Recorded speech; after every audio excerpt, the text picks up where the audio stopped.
nasihati aja sama orang lain, langsung nyolot, merasa paling benar, tidak bisa menerima kritik, tidak bisa menerima pandangan orang lain.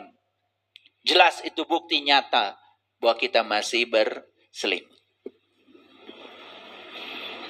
Ada yang marah gak? Saya jelaskan seperti ini. Atau terbuka? Terbuka? Atau merasa bersyukur?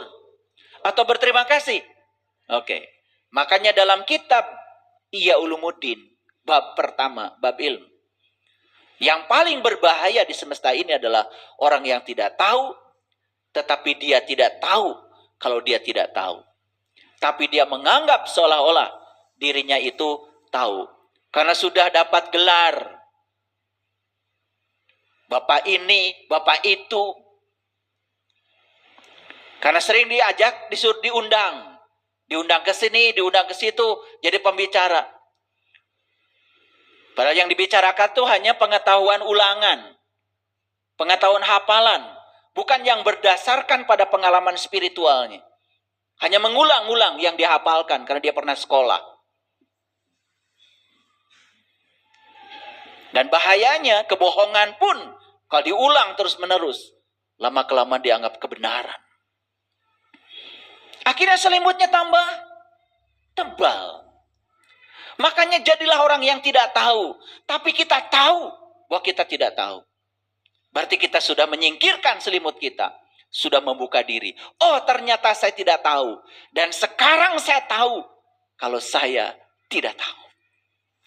Saya tidak tahu siapa Tuhan saya. Saya tidak tahu apa itu malaikat. Saya tidak tahu apa itu kitab. Saya tidak tahu Rasul yang sejati. Saya tidak tahu isinya Al-Quran sampai sekarang. Saya tidak tahu arah hidup saya. Saya tidak tahu ketika mati saya akan kembali atau tidak. Saya tidak tahu jalan pulang saya. Saya tidak tahu. Dari situ awal kebangkitan.